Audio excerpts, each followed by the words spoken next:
together with Earle Sports Bets. Yeah, the twins, they be checking in. Stacking up green is the scene that you're stepping in. Winning is a trend, and we stay making dollars. Nerd talk with the sports bet scholars. Yeah. It's R.I.P. to the bookies. R.I.P. to the bookies. R.I.P. to the bookies.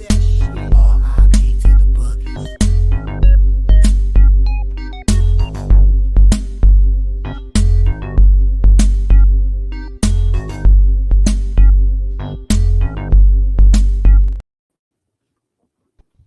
We are live. Welcome back to another edition of the Earle Sportsbook Show. My name is Nicholas Earle. I'm joined here as always by my brother Tim. And today we got, I want to call it a full slate. 8 games for preseason football. We got basically a full slate for preseason football and then a full slate for MLB as well. So we got a good show. Very excited for some football. Yesterday was really good, as we'll go over in the recap. But overall, yesterday, very good day. Let's get into the recap of yesterday. Baseball is slightly down. I think I went 5-6, down 1.45 units. Started off with an annoying loser because the Angels were up 2-0 early. No, they were down 1-0, up 2-1, and give up a run in the bottom of the 8th, don't score in the 10th, and lose 3-2 in 10 innings. Annoying there. However, I did win my other extra inning game, the San Diego Padres, who were down 2-0 heading into the top of the 8th, score a run in the 8th, a run in the 9th, 4 in the 10th. This Padres team gets me more and more excited about my futures every single day.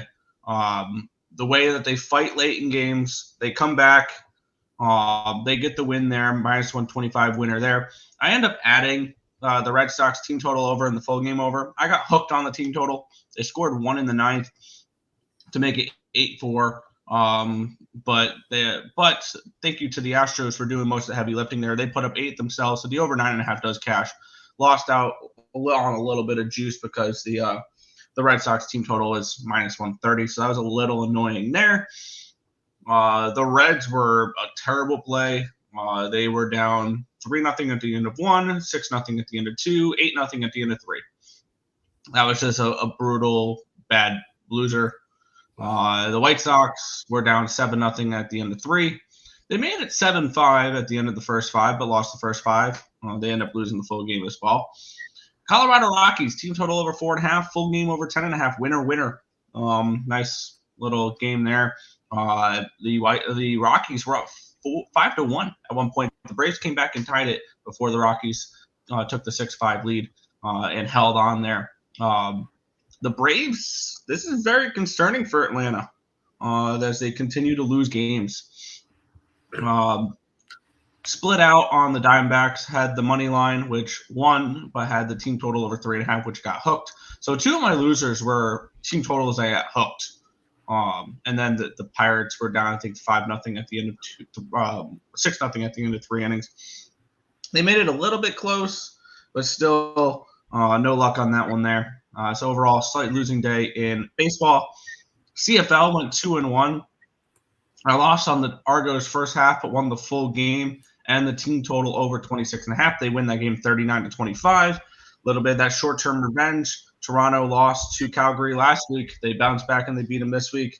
We do have a situation like that in the CFL today where I will be on the Ticats, who got blown out against Montreal last week in Hamilton. Now head to Montreal to play the Alouettes again this week. So there's that. And then the NFL preseason continues to be very, very strong. I was very, very bullish on those Houston Texans yesterday. They win the first half 17-0. And then they end up winning the full game, I believe, 20-13. So the first half minus 128 winner, full game minus 140 winner there. And then the Philadelphia Eagles were up 13-6 late in that game. The Ravens went down, scored a touchdown, tied it up.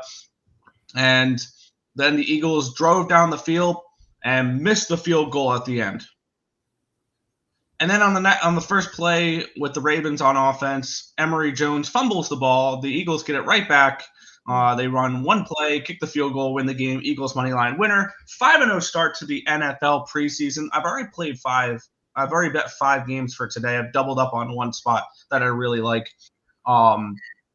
and I've already played a game for tomorrow as well in the NFL. So I'm planning on attacking the preseason because I feel like the line movements, everything like that, will tell you about the game itself. So overall, up 2.9 units yesterday? 2.3 units yesterday. My bad. 3-0 in the NFL, 2-1 in the CFL. Slight losing day in baseball. Sight did really well yesterday. Although the end of the night kind of put a little bit of a damper on it. Baltimore run line was a nice winner. That was plus 132. You got your 3 football plays with the Eagles, the Alouettes, and the Argonauts. Toronto's the Argonauts, right? Argonauts. Yep. Right. With the Eagles, Argonauts, and Texans. San Diego came back and won that one in extra innings. I swear, the Chicago White Sox find new and creative ways to lose games, and they are a freaking tease. They were down 7-0, and all of a sudden, 7-1, 7-2, 7-3, 7-4, 7-5, 7-6. Bases loaded, bottom of the ninth. Fly out. Damn it. That was such a freaking tease. I thought we had a shot to hit the White Sox play last night after they were down 7-0. They lose 7-6. And then the Pittsburgh Pirates, which I would still make that bet every single day just because I still think there was some good value with that. They unfortunately fall 9-5. So it ended up being a 5-2 day on the site, up 3.32 units. We've got a nice baseball card today. I know you already have some what do you call it up on the site with preseason football. Preseason. So I'm ready to be able to jump into some baseball for today, Nick. Yep. We'll head to the chat, and we do have one football game we'll touch on before the entire MLB card because Commanders Jets starts at noon. Go Jets. I know we have the opposite side on the site. Don't look now, but the Minnesota Twins are 1.5 games back of the Central. Wow, what a shocker. The Guardians are having some regression. They weren't going to be perfect. And I look at it with that. I remember that was a 6-7 game lead for the Guardians at one point. 1.5 in front of Minnesota, 3.5 in front of Kansas City. So both those teams are alive in that division. So I'm still happy with I believe Kansas City's my long shot. It was like 850 or something for them to win the division. So I still have my long shot there. Yes, sir. Twins plus 10 to win the division. Hey, honestly, one thing I'll comment about with the Guardians is if you guys saw my buy-sell videos during the All-Star break, my number one sell team was the Cleveland Guardians. Yep. Under 92.5 wins. And the Phillies were up there too. What's up, Nicholas? Let's get it today, y'all. Good luck, ESB and chat. Thank you for the show. Of course, dude. Let's get it. F the Mariners. They get destroyed by the Tigers and beat the Mets. It was kind of a bad spot for the Mets after they left Coors Field. So that's why I kind of stayed off of that game. I could have seen Seattle. But by the way, let's take away the narrative that Seattle can't hit. Because if you look at their lineup pre-trade deadline and post-trade deadline, half their lineup is new. They got Victor Robles, they got Justin Turner, Randy Arozarena. Like half their lineup is different. Cal Raleigh's starting to hit now. So Seattle still can be a very dangerous team. So watch out for them. Tigers plus 1.5, minus 105 just locked in. 13 games. A road run line cover streak. That's interesting. Also, O's 1.5 plus 110. You already know I'm going to be on the Orioles today. By the way, I'm cashing some Counter-Strike plays today. Let's go. Just cash my complexity. Anyway, sorry. I had the game on my phone, so that was a nice little cash. I've cashed 3 Counter-Strike plays so far this morning. Nice. There you go. Tigers are the hardest team to bet. I would make an argument for a couple other teams, but I can understand that. Royals, F you. I called Argos, Mariners, Reds. There you go. Thumbs up. Called the Angels plus 1.5. They lose 3-2. Yeah, but Nathan, how much juice did you lay on the Angels plus 1.5? That's great that you cashed it, but if you laid minus 190, then I don't care. It's not that, okay. It's not that I don't care, but here, let me hold on. I'm looking this up from yesterday. Angels. I can't even find a plus 1.5. Yeah, you're gonna have to tell me what you laid on that, because the Angels were slight favorites yesterday, and you said plus 1.5. Morning, guys. Morning, Fernando. Joe Ryan to miss 1 month, grade 2 bicep. That's gonna hurt. That's good because that was a really solid spot in the rotation. I swear, the biggest concern for the Minnesota Twins is not another team they have to face. It's staying healthy. Like, this is the ultimate. The Minnesota Twins, when fully healthy, their roster could be the best in baseball. If you have a healthy Byron Buxton, a healthy Royce Lewis, a healthy Joe Ryan, a healthy Pablo Lopez and Bailey Ober, like, their bullpen's really strong. Their lineup can hit. Max Kepler. I mean, you have Wallner hitting home runs for you in that lineup right now. Like, this team, if fully healthy, could be the best team in baseball. They very well. And I don't could. think that's so far-fetched. No, it's not. Not at all. But they gotta stay healthy. Exactly. But we got Bailey Ober, 72 strikeouts, past 9 starts. He's been fantastic. He's been awesome. Diamondbacks walk-off home run. That's nice. Honestly, that series is kind of, I want both teams to lose right now. So it is what it is. Let's go. Orioles double spot yesterday. Hell yeah. Orioles were great. I hope the Phillies don't win the World Series. I always hope the Phillies don't win the World Series. So we're in the same bandwagon there. I bet the Twins last night. What did the Twins do yesterday? Sorry, I don't think I bet that game. Oh, no, Twins won yesterday. They played a doubleheader. Twins won both games yesterday against Cleveland. That makes sense now. All right. That's a huge series. That was a big series for them to win. All right, Nick, I'll let you start with your preseason doesn't count football. The Commanders are -3 going up against the future Super Bowl champion New York Jets. 34.5 is your total. I already know where you're going in this one, so let's hear about my Jets. Yeah. And honestly, I don't know. I got it at 2.5. I got the Washington Commanders at 2.5. I don't know if I would go 3 with them here. I think this could be a game where they win by a field goal. Because I don't expect Aaron Rodgers to play at all in this game.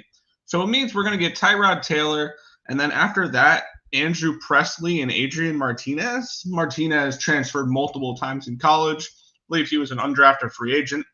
Surprised he's even on an NFL roster, kind of. This line opened up at a pick'em, and it's now up to a -3. I got in at -2.5. Shop around, try to find a 2.5 if you can. This line opened up at a 33.5. It's up to a 34.5. We have 37% or 63% of the tickets are on the over, but 51% of the cash on the under. So the sharp money coming in on the under, it's gone from 33.5 up to 34.5. And then 62% of tickets and 74% of cash is on the Commanders. And I understand why the Commanders are taking the money here because, I mean, we're going to see maybe a quarter or maybe a half of Tyrod Taylor. And then you're asking Peasley and Martinez to do work if you are the New York Jets, which if you like the Jets in this game, I would look more first half than full game. However, when we look at the Washington Commanders, this line tells me we're probably going to see some Jaden Daniels, the rookie out of LSU that they picked in the first round. And then after that, we get Marcus Mariota. I like that for a backup. Jeff Driscoll, and then Sam Hartman, who played for Wake Forest and transferred to Notre Dame, who had a pretty solid college career. I think Sam Hartman can do a little bit of damage against those fourth stringers late in the game against the Jets here. I got the Commanders at 2.5. I would shop around, maybe try to see if you can still find a 2.5. If not, maybe you can get in live on the Commanders in some way because I'm seeing just a bunch of 3s now. And I've noticed this with a bunch of the plays I've already bet. Like we'll talk about the Titans later. I got them at 4.5. It's up to a 6 now. So these lines do move a lot. I got the Commanders at 2.5. I would be okay with the 3. If you see a 3.5, stay off. All right, sounds good. I'm personally not betting any of the preseason. I'll wait until the games start to matter. I respect you being able to do it. I'm not saying that betting is a bad idea. But I'll let you have fun with the preseason football. Real quick, if anybody's interested in betting Counter-Strike 9Z map 1 money line against the Stars. Anyways, plus 130. Sorry, I'm betting that as we speak. All right. My bad. I'm saying I bet the Twins last night for today, and could find out Joe Ryan is hurt. I don't think that's really going to matter all much. Hey, boys, I swept the board on Thursday. Last night would have been a winner if only Kansas City knew how to close a game. Yeah. Jets money line, defense wins championships. That's fine. Yeah. At the end of the day, it's preseason. I don't care who wins. I'm a Jets fan. I'll be rooting for Washington tonight because Nick's got Washington on the site, so I have no choice. Oh no, a million preseason NFL games. I'll be back in a couple hours. No, Bailey, we're only doing the first one, and then we're now doing baseball, and then Nick will end up doing the other ones later. What the heck? NFL Plus. How do we watch the NFL games? I don't know. I haven't watched a second of them, honestly. All right, Nick, we get to start off the day with a doubleheader. Yeah, we'll move over to baseball here. We have the New York Yankees taking on the Texas Rangers. This line opened up with the Yankees as minus 153 favorites. It got down to a 143. It's back up to a 153. So really no line movement here on the Yanks. Line opened up at an 8.5. It's up to a 9. We have Eovaldi versus Rodon. Let's take a look at the cash flow here. Let me switch over from football to baseball, where we have 93% of the tickets, 93% of the cash on the Yankees. So this line is not moved. 90% of the tickets, 92% of the cash on the over. Taking a look at the pitching matchup here, Nathan Eovaldi taking on Carlos Rodon. Eovaldi, 5.10 ERA, 1.13 whip, 8.4 strikeouts per 9, which is 22%, 0.3 walks per 9, a 299 BABIP, a 4.64 FIP, and a 2.75 SIERA. On the flip side, the Rodon, 3.18 ERA, 0.97 whip. He's been pretty decent lately. 12.71 strikeouts per 9, which is 36%. 3.18 walks per 9, a 200 BABIP, a 4.28 FIP, and a 3.12 SIERA. Bullpen edge going towards the Yankees. Hitting edge goes towards the Yankees. 151 WRC plus, which is number 1 in baseball, compared to 104, which is 16th. Eovaldi, I see some potential positive regression from him, who has been pitching to an ERA above 5 the last 30 days. Am I interested in this game? Not particularly. I lean over the total. If I had to get anything, maybe an over 9 or a Yankees team total over, because I can see them getting the Eovaldi, because they are absolutely smashing right-handed pitching as of late. But do I feel the need to get involved with this game just because it's the 1 o'clock game? No, I'll be paying attention to Commanders Jets at that time. Sounds good. I'm going to be all right. For some reason, you said it's Rodon's early game. Garrett Cole's the late game. Yes. I want to go Yankee run line both games. And I believe, Nick, are you able to check the cash and stuff for game 2? Because that was supposed to be the cash cow game yesterday. 91% of the tickets, 89% of the cash is on the Yankees. 96% of the tickets, 97% of the cash on the over. Bradford, that one's Bradford and Cole. Yeah. The line opened up at a minus 195 on Bet Online. It's now 175. So actually, it's moved against the Yankees there. So right, no, it wouldn't be a cash out. I'm going to stay off of. I'm going to stay off of the game in general. Then I was looking towards it, but I'm going to end up staying away from both games because it would be wanting to back both. Want to back the run line in both games or the Rangers in both games. I don't trust the Rangers right now. And with the line move in the second game, we'll end up staying away from it. So it's a look towards the Yankees both games. If you want to parlay Yankee, I don't hate that. But we'll go for I'm gonna just stay away from this one.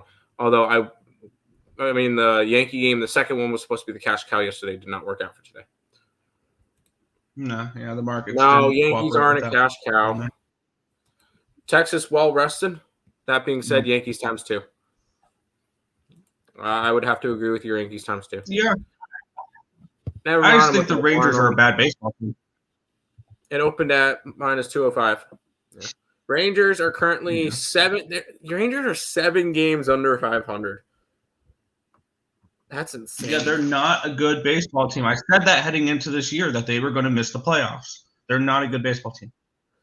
Lean Yanks minus 2.5 game 1. Not going to talk you off of that. Day game at Yankee Stadium over 9. I could see that as well. Seager home run, Soto home run. Get some home run props in there. Little League Yankee Stadium. I don't mind that at all. Let's go to the 1-800-GAMBLER game.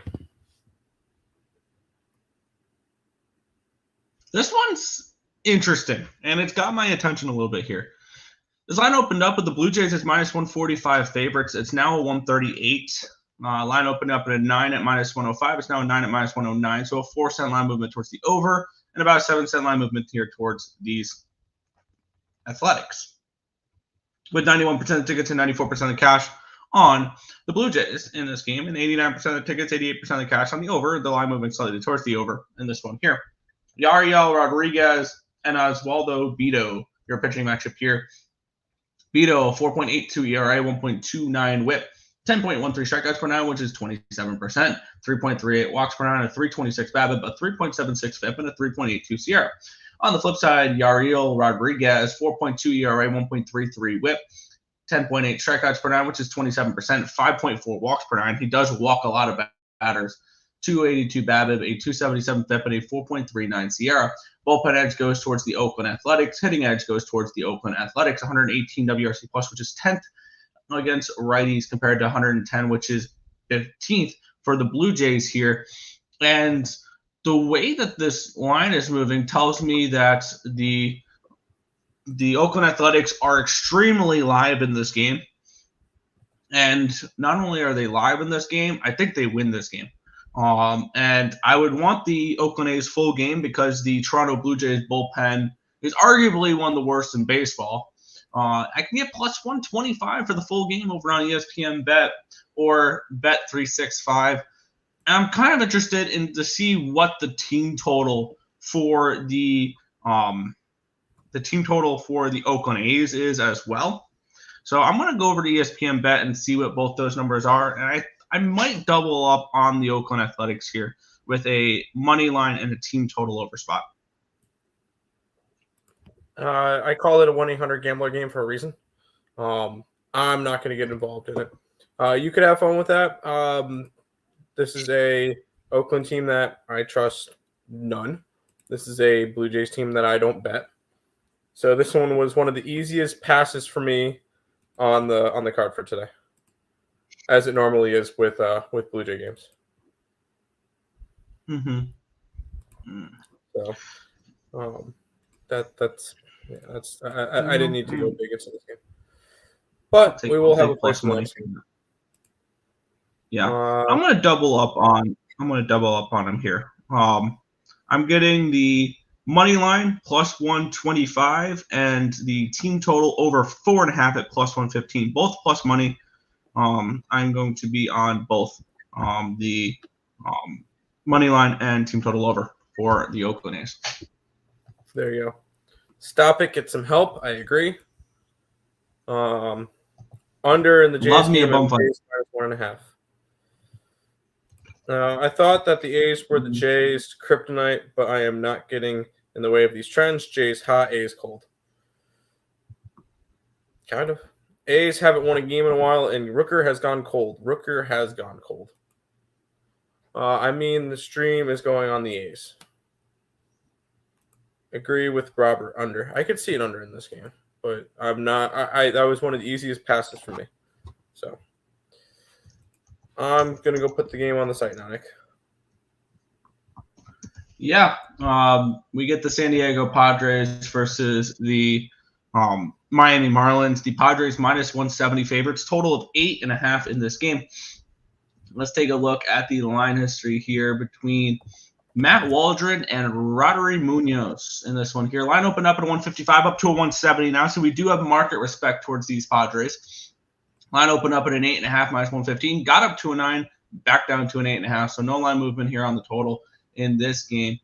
We have coming in 87% of tickets, 98% of cash is on the Padres in this one, 96% of tickets, 93% of cash on the over as well, with buyback once it got up to the 9. Bringing it back down to an 8.5. We have Roddery Munoz taking on Matt Waldron. Waldron 4.40 ERA, 1.01 WHIP, 7.22 strikeouts per 9, which is 21%. 1.88 walks per 9, a 240 BABIP, a 4.57 FIP, and a 4.17 SIERA. On the flip side, Roddery Munoz 6.04 ERA, 1.42 WHIP, 6.75 strikeouts per 9, which is 17%. 3.91 walks per 9, a 247 BABIP, a 6.29 FIP, and a 5.16 SIERA. These bullpens have both been really strong as of late. I would like to make an argument, and I know we've said one team has the best bullpen all year long, and that was the Cleveland Guardians. I think they've been surpassed. The San Diego Padres have the best bullpen in baseball, and this is why they continue to make late-game comebacks. It's because their bullpen is the best in baseball. And what did A.J. Prowler do? Go out and bolster it even more with Jason Adam and with Tanner Scott. They only made that bullpen even better for the Padres here. I think they have the best bullpen in baseball, which will help them win in October. They also have the hitting edge, 128 WRC plus, which is 5th compared to 111, which is 14th. I think they light up Roddery Munoz in this game. I'm going to take the run line because the -1 line is way too expensive, because the run line is, I think, even money. Nope, -110. -110 for the run line. But I'm going to be on the Padres here, minus the 1.5. And I lean team total over as well, but I'm just going to stick with just the run line. I'm gonna, it's the Marlins fade every single day, like we've been doing all year long. Have we been doing it for at least 100 games now? Marlins 43 and 74, so 117 games. So yeah, we've been doing it for a while, and it's been really nice to us. So let's just keep on doing the Marlins fade. I got the run line at plus 106. Yeah, I got plus 106. Whoa. Minus 106. Minus 106 for the run line. I was going to say. Gotcha. And also, don't look now. The Padres are 2.5 games behind the Dodgers. Yep. That they are.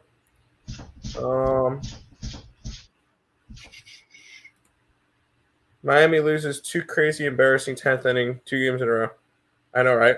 It was fantastic. Marlins first 5. If you're gonna do it, I'm not gonna talk. I don't trust Roddery Munoz. Yeah. I got the alternative team total over 6.5 for the Padres. Sure. Luis Arias to get a home run at some point. He's not. Robert says it. He's not a. He's a contact hitter, not built for power. I would have to agree with Robert there. Let's keep rolling, Nick. Yeah, we'll move on to a game where I added late and I just lost a little bit of juice on it. Boston Red Sox and the Houston Astros. The Red Sox slight pick'em favorites in this game, or the Red Sox slight pick'em favorites in this game, minus 115.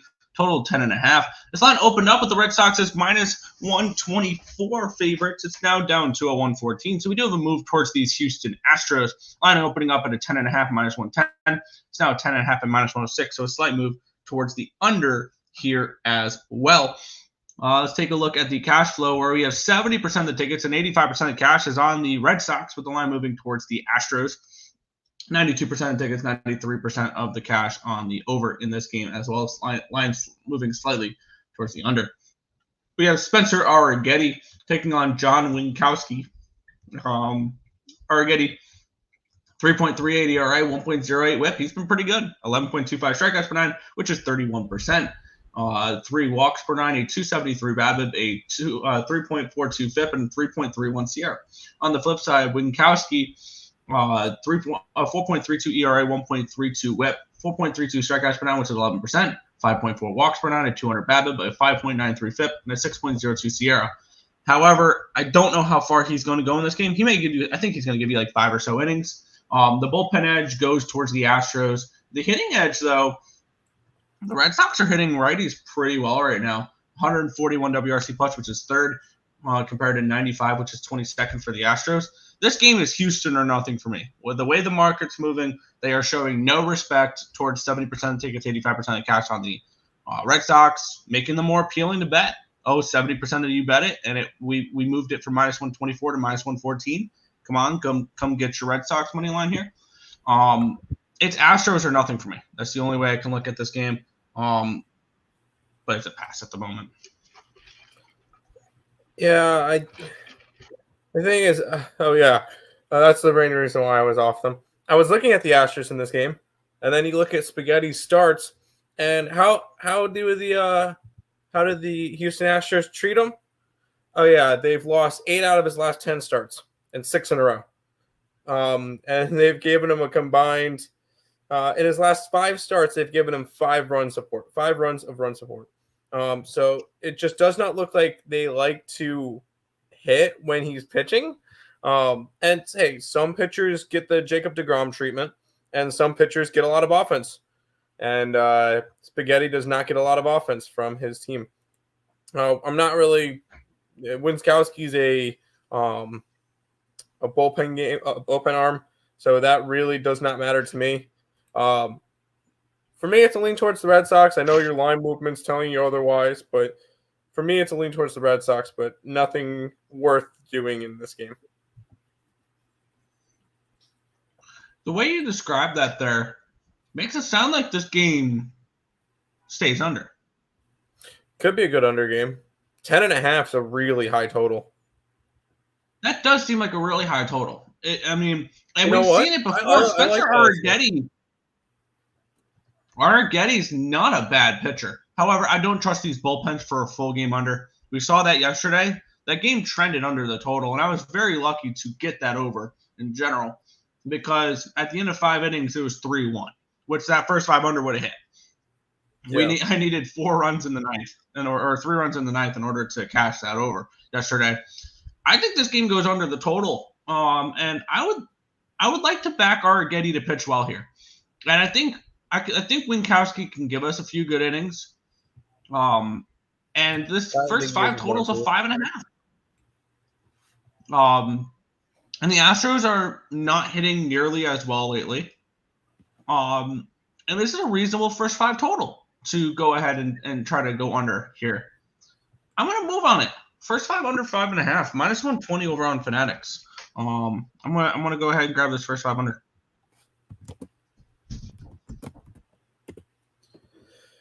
Actually, really like that spot. I'm gonna take the under in this game. I'm gonna put that up on the site. Under 10.5, -110. Let's roll with that. Yeah, it does. Yeah, and I was able to get -115 for under 5.5 first 5. My only worry is that this Red Sox bullpen has really not been very good as of late. That's my only true worry. But other than that, I mean, the full game over does seem fine. Under. If you're looking at it from a full game view. Yeah, under. My bad. Okay. Yes, under. Well, you want to go back to the chat real quick? Let's see. Astros -1.5. Back on them again. Yeah. He hits a few home runs. If he's going to hit one, it should be here. That's fair. Red Sox money line and over 10.5. Do the Astros own the Red Sox historically? Kind of. I think. Red Sox versus righties is hard to bet against. I could see that. Yeah, they're hitting really well. No way you like the Astros, Fernando. Spaghetti gives up hard contact, but does he really? because his ERA is 3.38, his WHIP is a 1.08, his BABIP is 273, and his FIP and CR is 3.42 and 3.31, suggesting that he is pitching exactly the way he's supposed to be. His stats, I don't expect positive regression. I don't expect negative regression. I think he continues along this mid to low 3 ERA. I think he's that good of a pitcher, and I'm willing to go ahead and back that here. You going over full preseason? No, I haven't betted over this preseason at all. I think he means, are you going to go over the full preseason card? Oh, going over the full preseason? Yes, we're going over the full preseason card today. We've already gone over Jets, Commanders. I took the Commanders. I got them at 2.5. 3 is the furthest I'll go. Shop around, though. Try to find that 2.5. I don't know if there's any available. But, yes, we've already gone over the first game because that starts in 50 minutes, and we won't get through the baseball card in time to go over that game with due diligence. And, yes, at the end of the show, I will be going over the other games as well for that. I don't mind them again. If anything, over sounds about right, both giving up runs. I can see a live over in this game if you're looking to bet it, because I can see Arrighetti pitching well early in the game, and then maybe when the bullpens come in, that's when things get a little shaky. Choo-choo, just boss me ball. There you go. We'll move on. Very frustrating game this was, but yesterday. But we get what a lot of people consider to be a holiday in the baseball landscape. It's Patrick Corbin Day for those who celebrate. Line opened up at a -105 for the Angels. It's now -107. This line opened up at a 9.5. It's now down to a 9. So they're expecting both pitchers to pitch well in this game, Griffin Canning and Patrick Corbin. Taking a look at the cash flow in this one, 70% of the tickets, 66% of cash on the over, line moving towards the under, 55% of the tickets, 92% of the cash is on the Nationals, expecting Patrick Corbin to pitch well today, which is interesting. Let's get into the pitching matchup here, where we have good old Patrick Corbin. His last 30 days has kind of struggled. 7.36 ERA, 1.41 WHIP, 9 strikeouts per 9, which is 23%, 1.46 walks per 9, a 3.58 BABIP, a 3.49 FIP, and a 3.54 SIERA, though, suggesting we should see some nice positive regression from Patrick Corbin. On the flip side, we have Griffin Canning, a 6.52 ERA, a 1.55 WHIP, 10.71 strikeouts per 9, which is 26%, 5.12 walks per 9, a 3.20 BABIP, a 4.52 FIP, and a 4.36 SIERA. The bullpen edge does go towards the Angels, and the hitting edge goes towards the Angels slightly, 99 WRC+, which is 20th, compared to 97, which is 21st. Am I crazy to like an under in this game a little bit with Patrick Corbin and Griffin Canning? I know this is absolutely disgusting, this total. But it's gone from a 9.5 down to a 9. And I know how everybody and their mother loves to fade Patrick Corbin because it's Patrick Corbin Day. Gotta fade Patrick Corbin. I'm not sold on that fact for this game here. I think Corbin comes out here and pitches well. And that's kind of what the markets are pointing towards as well. The line dropping, the money line not really moving, but the sharp actions coming in on the Nationals with 55% of the tickets, 92% of the cash. It tells me the Nationals are live in this game, which is a pick 'em, so that's not really much of a crazy statement. And this market tells me that Patrick Corbin pitches well. And I would like to grab another under. And I'm going to grab the first 5 under 5 here. I'm going to put my flag down and say that Patrick Corbin comes out here and gives me 5 innings of 2-run baseball. And I think this under hits when the first 5 finishes 2-2. I looked at this game earlier, and the first thing I thought of was I get a good price on the Angels against Patrick Corbin. The more and more I keep looking at this stupid game, I want to take the freaking Nationals on the run line. And it's disgusting. I barely back Patrick Corbin. Can I get a -1.5 at all? Because it is a pick 'em, so let's see if I can get a -1.5. I'm looking site plays in general, real quick, because I know this is absolutely disgusting, Can I get a -1.5? It does not look I would be able to get a -1.5 for the Nationals. It's all +1.5. The only reason why I'm going to choose to stay away from this game is because I would want a little bit more plus money to back Patrick Corbin. That's my kind of plus. Oh shit! Freaking What? Hold on. I'm passing on this game. I have to clean up water because the cat knocked over the cup. 1 second. Outstanding. Yeah. One more thing I also wanted to touch on for people who are interested in props. I think Patrick Corbin props are worth a look because other than his start against the Arizona Diamondbacks a couple of games ago where he gave up the 10 earned runs in 3 innings pitched, he's actually done really well with props. He's gone over his K prop in 8 of his last 10 games. He has gone over his out prop in what was it? 1, 2, 3, 4, 5 of his last 8 games. And his outs are at 17.5 in this game. He's averaging 16.5. So that, once again, here's another thing that points me towards Patrick Corbin's going to pitch well. His strikeout prop is a 3.5 -156 on FanDuel. You could probably find plus money for 4.5 over 4.5 strikeouts.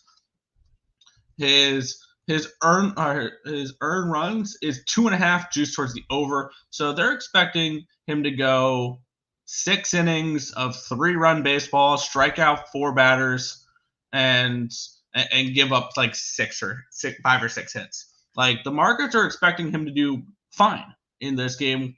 And for those interested in player props, I would look Patrick Corbin over strikeouts. I would look Patrick Corbin over outs. I think he can pitch well today. Here, which I know is gross, but hey. Hey, call me crazy, but I don't think the U.S. wins 3 gold medals in women's soccer against France, and men's women's soccer against France win, and men's basketball against France, and today women's against France lose 1 tomorrow. Maybe.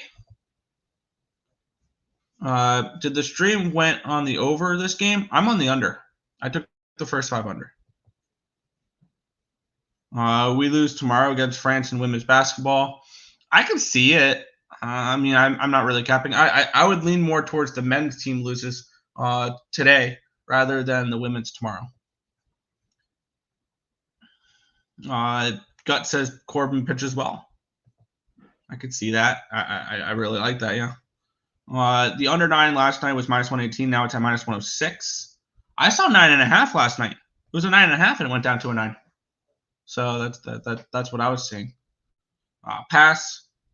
Angels are only good against the Yankees apparently, and the Mets. Brazil up 1-0. There you go. We will continue on. We have the Milwaukee Brewers and the Cincinnati Reds. Brewers -140 favorites, total 8.5 in this game. Welcome back. Here we have Nick Martinez and Tobias Myers, your pitching matchup for this game. This line opened up with the Brewers as -140 favorites. It's now 139. Line opened up at an 8.5 -105. It's now an 8 -117. So a move towards the under and a move towards these Cincinnati Reds, 1 cent towards the Reds in this matchup here. With 85% of tickets, 81% of cash on the Brewers, and then 97% of tickets, 97% of cash on the over. The line moving towards the under, going from an 8.5 down to the 8 we're seeing here. Nick Martinez has actually been pretty good as of late. I want to see how many games he has pitched during this stretch, though. He has pitched actually a decent amount of games, but he went full 5 innings in his last start, and only 1 in his previous start.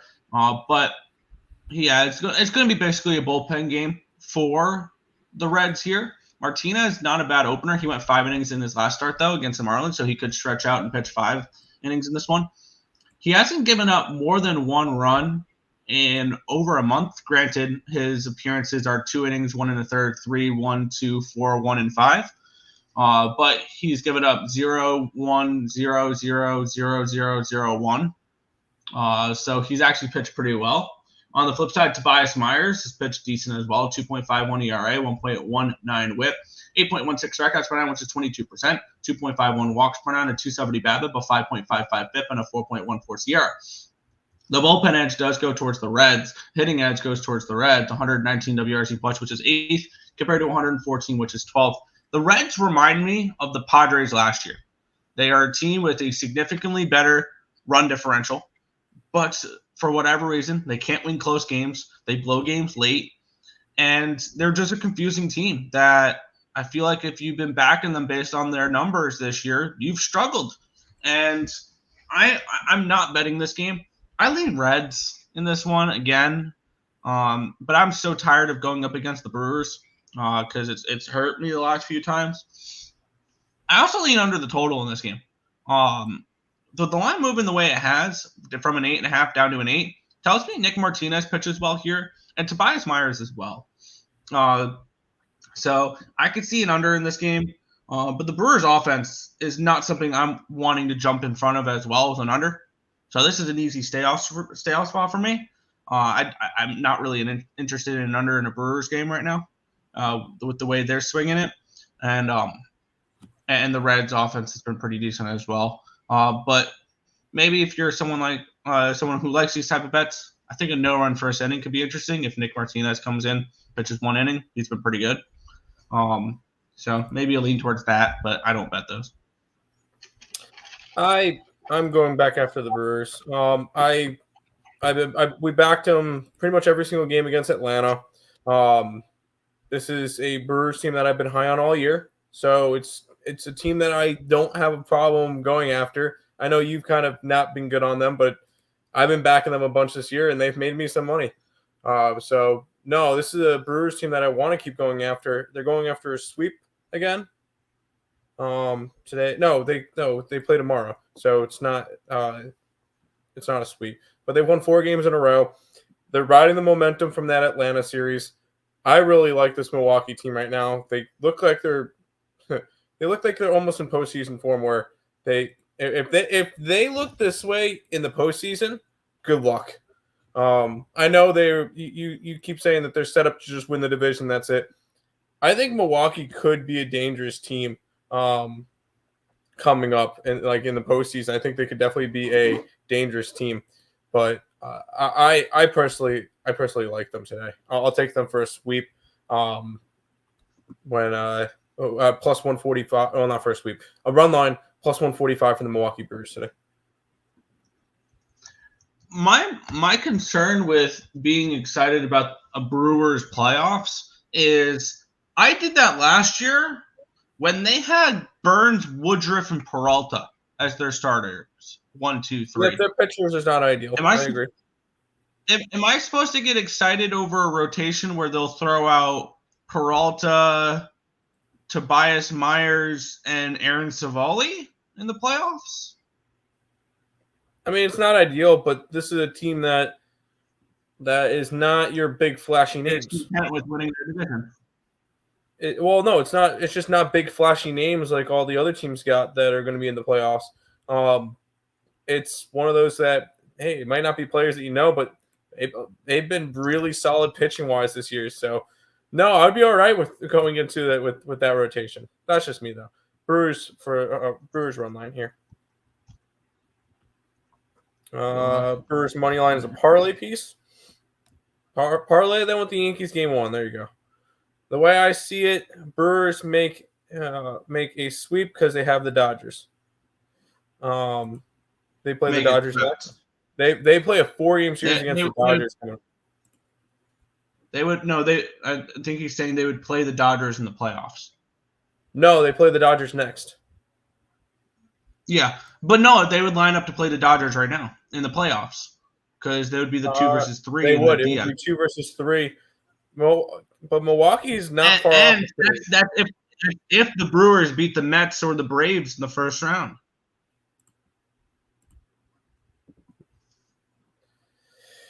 Yeah, because the Brewers would be the bottom team right now. At the moment, they are, but I think it's tied. Brewers are a half game behind the Dodgers.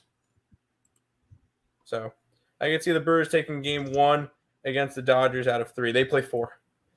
Mookie Betts coming for the Brewers series. That's going to be great. Fade the Brewers tomorrow. I could see fading the Brewers tomorrow in the last game of the series. Brewers team total over. I can't log in to bet online right now. Anybody else? Nope, I can. I don't have a problem with it right now. Bailey, how can you fade the Brewers with Ray on the mound tomorrow? Because he's been one of the soft spots of that rotation. So I understand now. Back in tomorrow. This was an interesting doubleheader yesterday, Nick. Yeah, the Minnesota Twins and the Cleveland Guardians. All of a sudden, the Twins are very live to win this division. Yeah, we had that all of a sudden. Yeah, they're a game and a half behind now, and they are coming right up on Cleveland. This line opened up at a -120 for Minnesota. It's now down to a 116, so we do have a 4-cent line movement here towards these Cleveland Guardians. Line opening up at an 8.5 -105. It's now an 8.5 -110, so a 5-cent line movement towards the over, and a 4-cent line movement towards the Guardians. Expecting Simone Woods Richardson to be maybe slightly vulnerable in this game. 25% of the tickets and 69% of the cash, nice, is on these Cleveland Guardians. The line moving slightly towards them here. 93% tickets, 93% of cash on the over in this one as well. Let's take a look at the pitching matchup here, where we have Gavin Williams and Simone Woods Richardson, your pitching matchup in this game. Gavin's been not great. 4.94 ERA, 1.48 whip. 12.17 strikeouts per 9, 30%, which is pretty good. 3.8 walks per 93, 367 BABIP, a 3.64 FIP, and a 3.5 SIERA. On the flip side, Simone Woods Richardson, 5.6 ERA, 1.75 whip, 10.19 strikeouts per 9, which is 24%, 4.08 walks per 9, a 4.15 BABIP, a 3 FIP, and a 4.13 SIERA.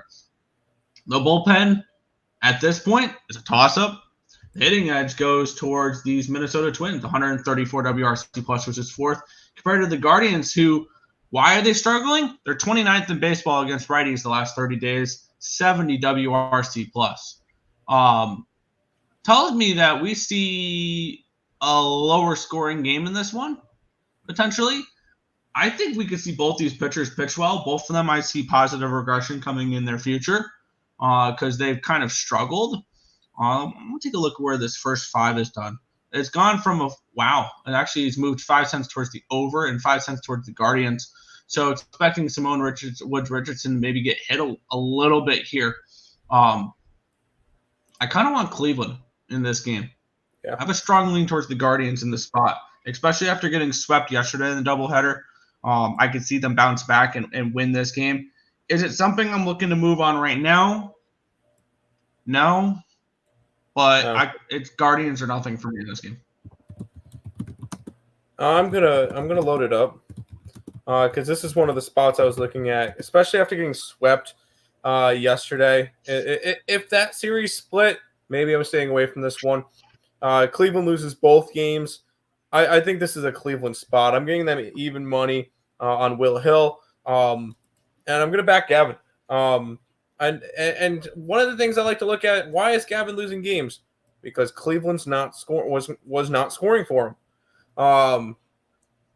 And so they've lost 3 out of his last 4 starts.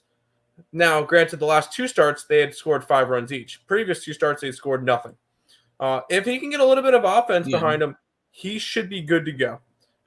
And I know a lot of people will see what happened yesterday and think, pick 'em price on the Twins. Let's jump on it. They've been playing well. Give me Gavin Williams and the Cleveland Guardians here. I got it at even money. I would like to join you on the Cleveland Guardians in this spot at even money. Right. And I'm seeing that over on FanDuel. I think I'm going to go over there and take some Cleveland Guardians money line in this spot, backing Gavin Williams to pitch well. I expect positive regression from Gavin, and I expect him to be a potential game 1 starter for the Cleveland Guardians come postseason time, other than maybe Tanner Bybee is your number one. You go into the postseason with Bybee, Williams, and Lively. I feel like you can do worse than that. Even though I was basically just ripping the Brewers for doing something very similar, I do think the talent level is higher on the Guardians there, starting pitching wise, though as well. I will be on the Guardians, even money over on FanDuel. Cleveland Guardians, even money, FanDuel for this spot here. Heading back to the chat. Brewers going to save their arms for the Dodgers. See that. Took the Twins first 5 minus the half. Fair. Twins. Cleveland's been getting crushed by these doubleheaders. Guardians today.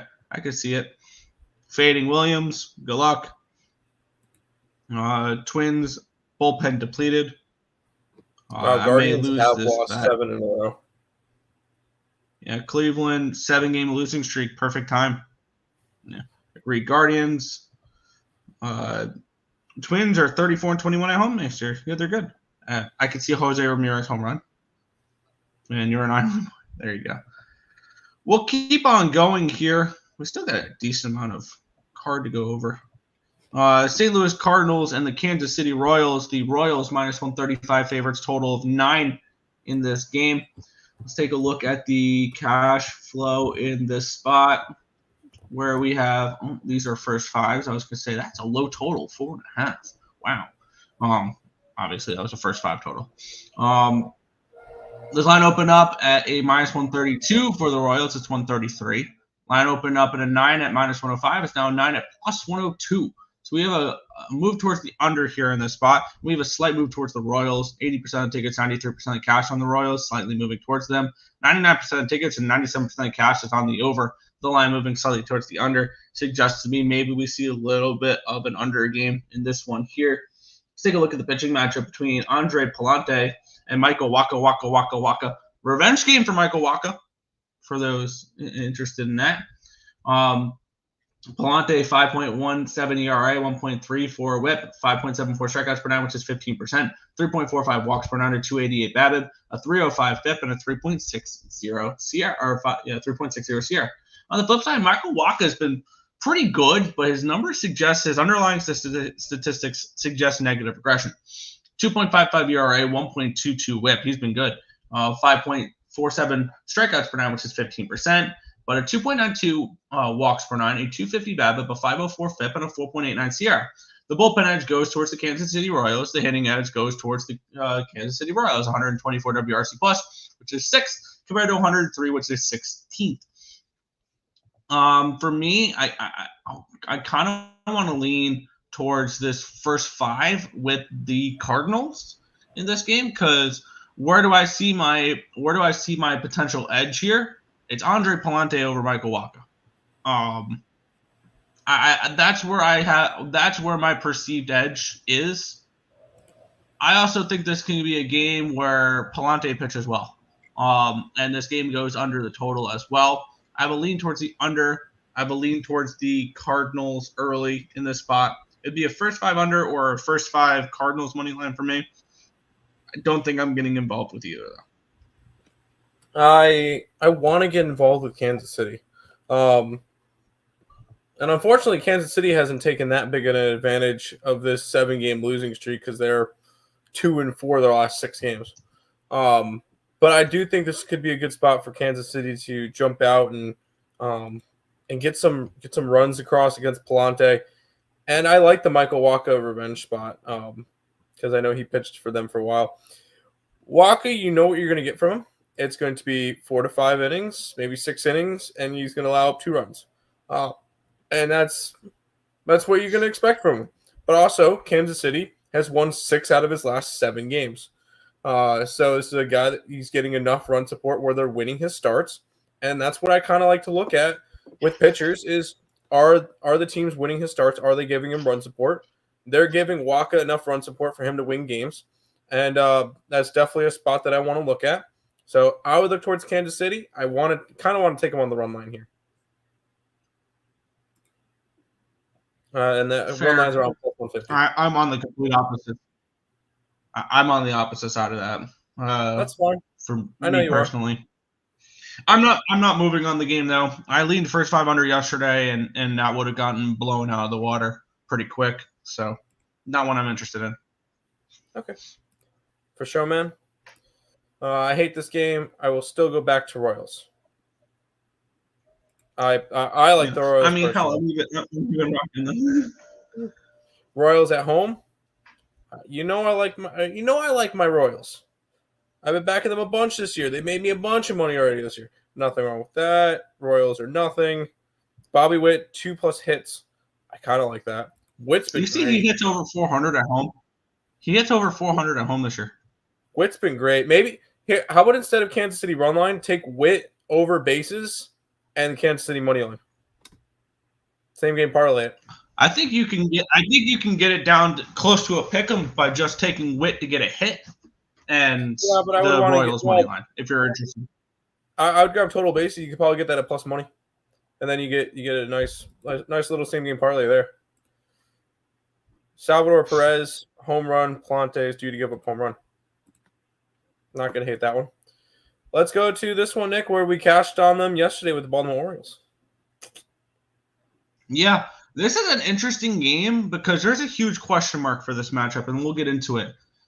This line opened up with the Orioles as minus 155 favorites. We're seeing 148 now, so we have a 7-cent line movement here towards the Tampa Bay Rays. Line opened up 7.5 minus 110 is now 7.5 minus 113, so a slight move towards the over here as well. 75% of tickets, 97% of cash on the over. The line moving slightly towards the over. 81% of tickets with 93% of cash on the Orioles, and line moving towards the Rays in this game here. I mentioned the big question mark in this one. It's not the Corbin Burns side of this one here. What are we getting from Drew Rasmussen in this game? Because he came in a couple of games ago and pitched in relief. I think he threw 2 perfect innings.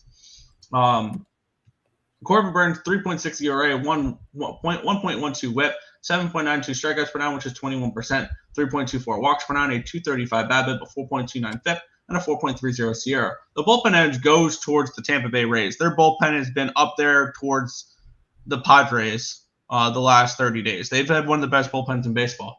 The hitting edge does go towards the Orioles, 123 WRC plus, which is 7th, compared to 99, which is 18th. My ultimate question in this game is, what is Drew Rasmussen's expectations? What is the expectations for Drew Rasmussen? Is he on a pitch limit? Is something I would like to know as well, because I don't know. So it's a pass for me at the moment. I lean first 3 or first 5 unders. I think that we could see a lower scoring game in this one. But this is already a low total to begin with. It's a pass. Yeah, I'm already on you already know I'm already on the Orioles every day. They cashed yesterday, so now they are up to up 5.4 units on the money line, up 21 units on the run line this year. So they are going really nicely right now. So still nicely profitable on them on the year. And I'm going to keep riding with them today. Their money line that I'll be going after is, where's the best money line I could find? Minus 145 on the money line and about plus 115 on the run line. So that's where I'm going to go for this one. I'm going to be posting it, the official post in the chat in just a second. Sure. Yeah, this is a pass for me. I would definitely like to see what Drew Rasmussen looks like first before I bet any of his starts, because I remember a couple years ago or last year he got off to such a good start before he had, I think, a Tommy John surgery. Yeah. I'm high on Rasmussen, and when we look at the Tampa Bay Rays for next year, that rotation is going to be absolutely filthy when they get everybody back. McClanahan, Springs, Rasmussen, Boz, and I'm trying to think of the other guy. But I mean, that rotation is going to be sick next year. They have a great rotation. They just need to keep them healthy. Absolutely. What did Nick say a second ago? He sounded like a redneck from the movie Waterboy. Hey, Nick, show off your jersey real quick.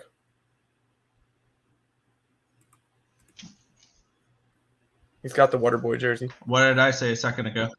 I have not a clue. Tampa, no. Tampa, #1 bullpen. I mean, yes. They've had one of the better bullpens in baseball. Yeah, they do. Burns has been getting hit up. Yeah, passing. And here's the updated numbers from the Baltimore Orioles for this year. God, I want to get involved in this game so badly. Yeah.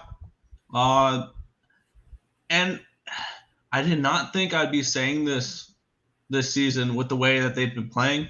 The Cubs are -220 road favorites.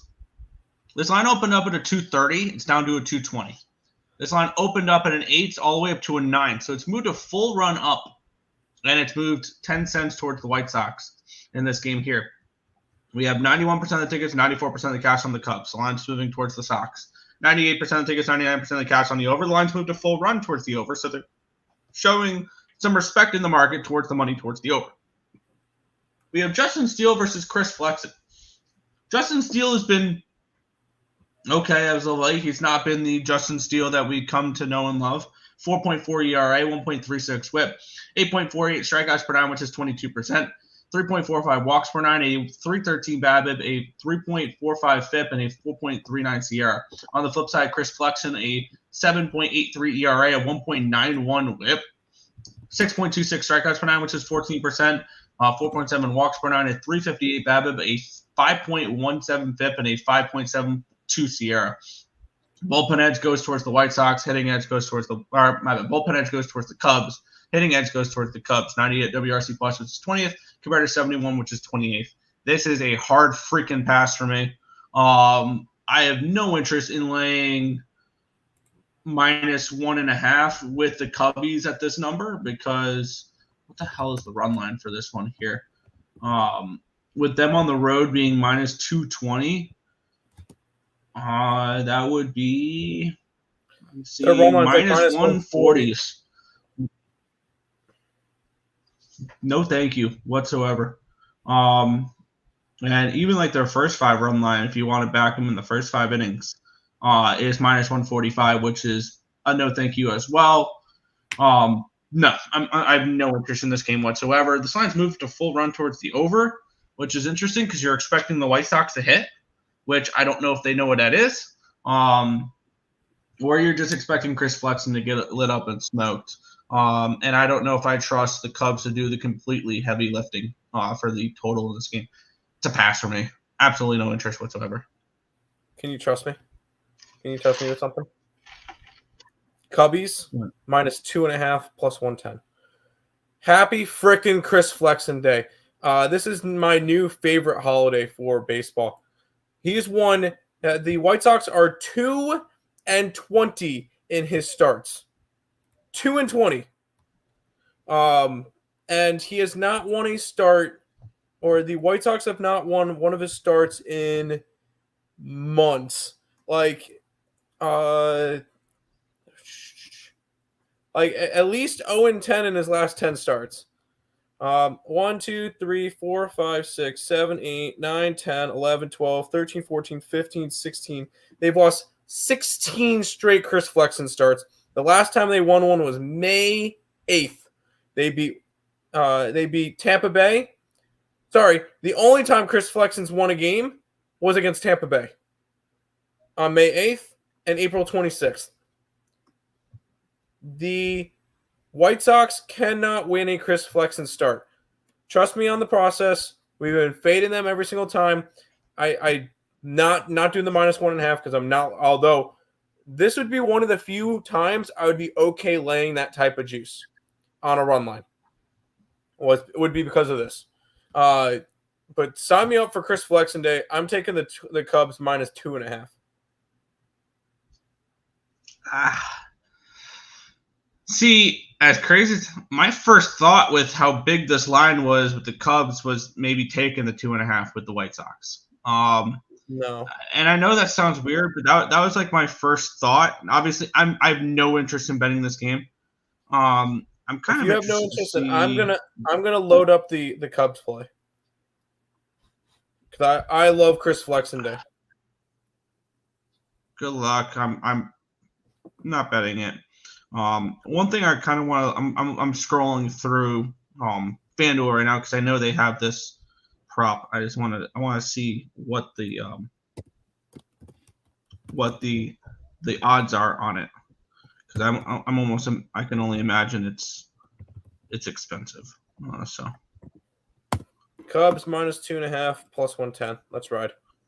Happy Chris Flexen Day. Cubbies -2.5 -3.5. I like it. F the White Sox. Steele over K's is the better price if you expect him to show up. Expect the Cubs to show up this much. That's fair.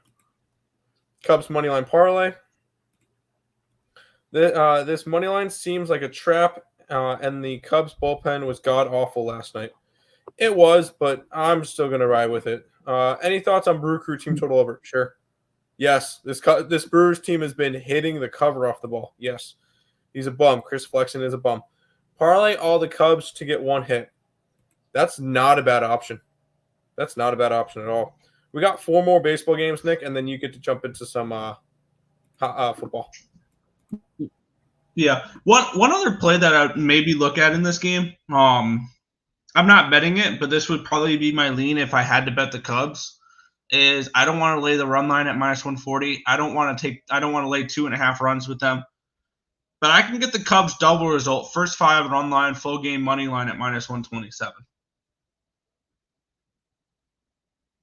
The double result is -127. I don't hate the double. That's a lot cheaper than I thought it would be. That is also first 5 -0.5. It's first 5 -0.5 full game money line. That would be just my lean at the moment. Would be the double result with the Cubs if I had to bet the Cubs, but I have no interest in that. I am involved. Let's keep it going. Yeah, the Arizona Diamondbacks and the Philadelphia Phillies. The Diamondbacks -115 favorites, total of 8.5. Line opened up at an 8 or a -110 for the Diamondbacks. It got all the way down to -103 before it's now back up. Now it's up to 114. So we have a 4-cent line movement towards these snakes. Line opening up at an 8.5 -115, and it's now an 8.5 and -103. So we have a 12-cent line movement towards the under in this game here. So we do have a move towards the under and a move towards these Diamondbacks, expecting Zach Gallen to pitch well at home here.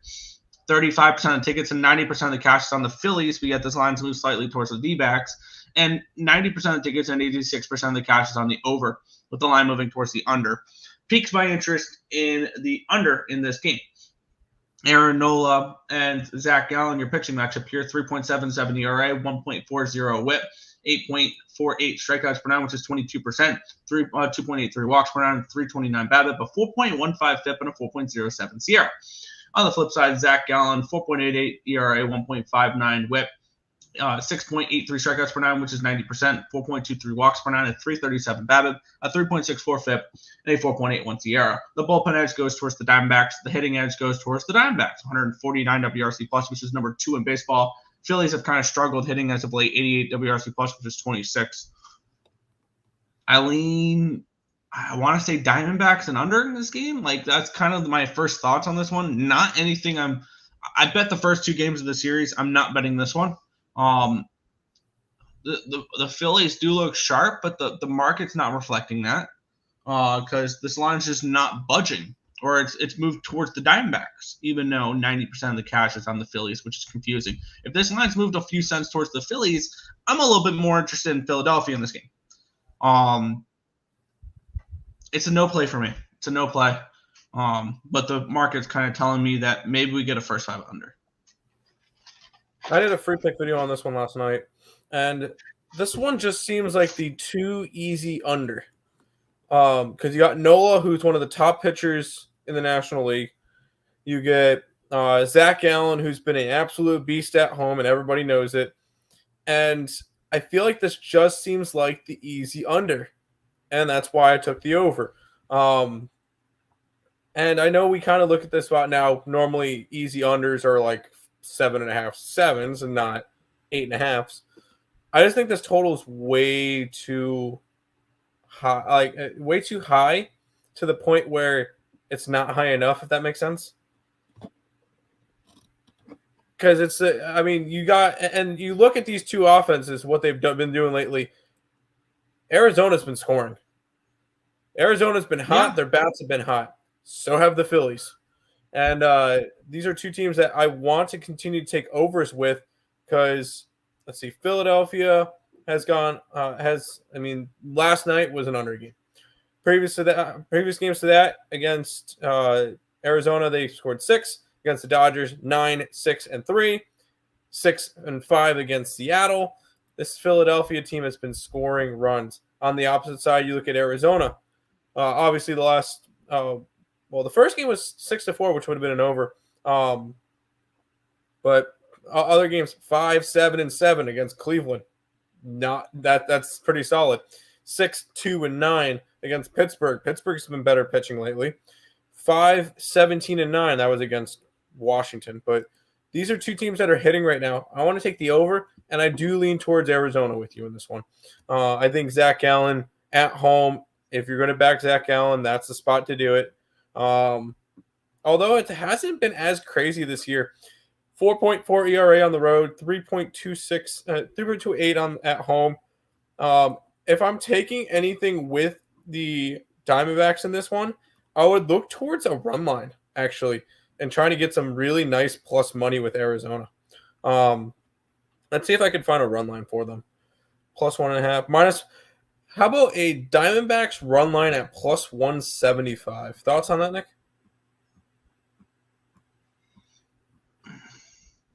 We'll see. We can talk about that after the show. All right, see what we have for plays. And go from there. I'll keep an eye on that one. I'll definitely think about that one. The over in the White Sox game? Fine. Because the main reason why I would like the over is I hope the Cubs score 10 by themselves. This Montreal Alouettes be resting guys this late in the season is a -7. Too much to trust in a team that doesn't need the win. They absolutely do need the win, though. Because in the East Division, they've still got Ottawa breathing down their neck.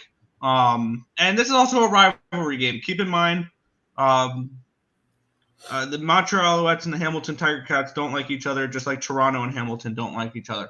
And Montreal is 7-1. The Ottawa Red Blacks are 5-2-1. So they're not safe for the number 1 seed in the East Division right now.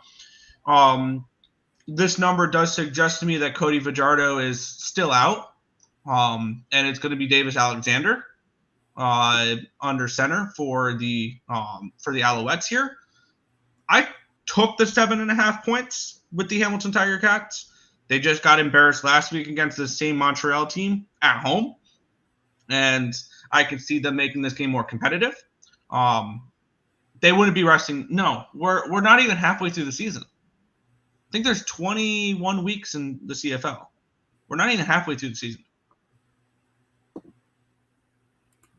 Heard. I'm on Philly. Gallen sucks against Philly. Okay. Diamondbacks -1.5. They destroyed the baseball. They have been lately. Under. Philly wants to destroy the D-backs. Yeah, I'm pretty sure they do. I kind of want to take the under again. I kind of lean over. I'm on the over in Philly. There you go. D-backs team total over. Yes, I kind of like the D-backs team total over. Got 3 more baseball games, Nick.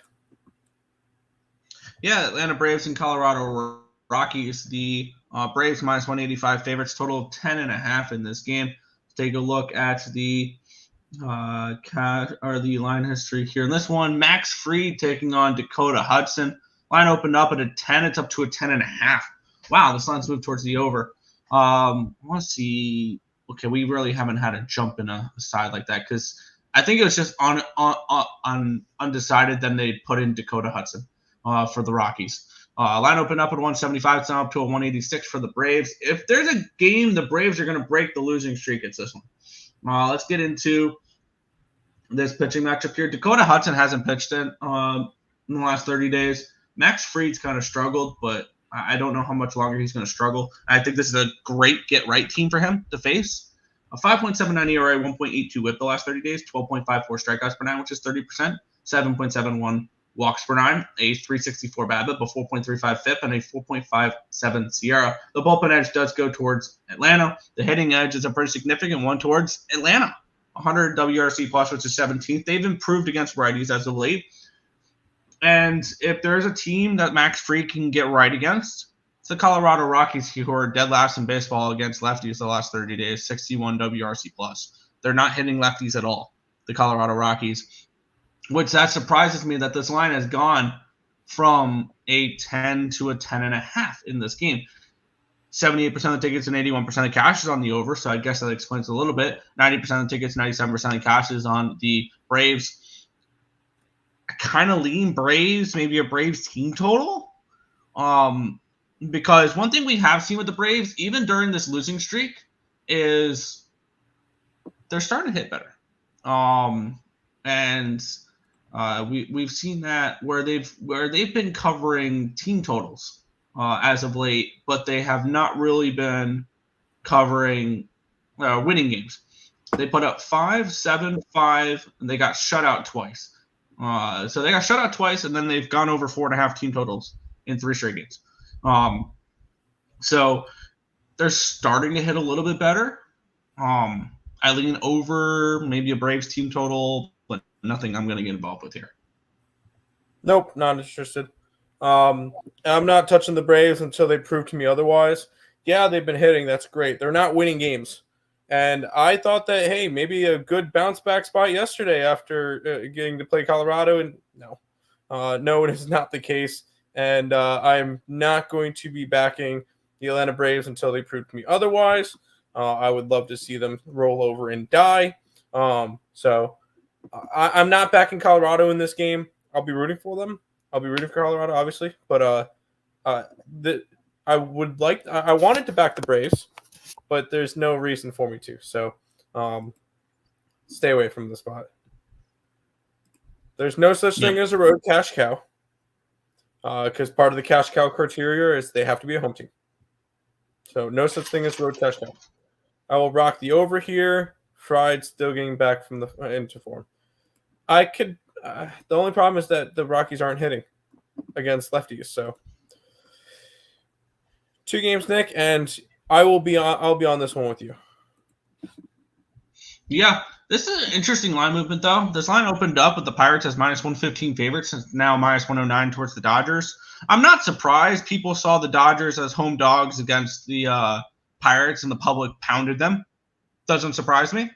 This line opened up at an 8 at plus 105. It got down to a 7.5, but now it's back up to an 8 at minus 108. So we've had a move towards the over in this one here. 98% of tickets and 97% of the cash on the over. Line moving towards it. 74% of tickets, 75% of the cash on the Dodgers. They've gone from dog to favorite, but it doesn't surprise me. Public pounding the Dodgers as a home dog. That's not surprising in the slightest. River Ryan taking on Paul Skeens. Skeens a 1.69 ERA, 0.79 WHIP, 9.79 strikeouts per nine, which is 29%, 2.36 walks per nine, a 2.17 BABIP, a 2.5 FIP, and a 3.21 SIERA. On the flip side, River Ryan's been pretty good. He's one of their top pitching prospects. A 1.72 ERA, 1.28 WHIP, 8.04 strikeouts per nine, which is 22%, 5.17 walks per nine, a 250 BABIP, a 3.94 FIP, and a 5.02 SIERA. Though suggests we should see some negative regression coming from River Ryan. The bullpen edge does go towards the Dodgers. Slightly, nothing crazy. Hitting edge goes towards the Dodgers as well. 117 WRC plus, which is 11th, compared to 90, which is 24th. I'm on Paul Skeens and the Pirates at minus 104 here. I got that on FanDuel. I think this line's kind of telling that the Pirates opened up as favorites on the road in Chavez Ravine. I think that tells you everything you need to know about this game. I would like to give you... You want to go run line. You want to go run line. You can either go even money on the money line, or you can go plus 165 on the run line. I know where I want to go. What are you thinking? Do we want to take a shot? Even money is perfectly. Here's the thing. Even money is perfectly okay with me. Like, that doesn't bother me. Sounds good. That's why I was asking. I figured if you want to take a shot because of this, we can. But I'll grab them at even money on the money line. That's perfectly fine with me. I like backing Sneaks. Skeens. He's been, you know what, a big start here. If you like the Pirates today and you think he's going to have a really good start, might not be a bad idea to look for more Cy Young props for him.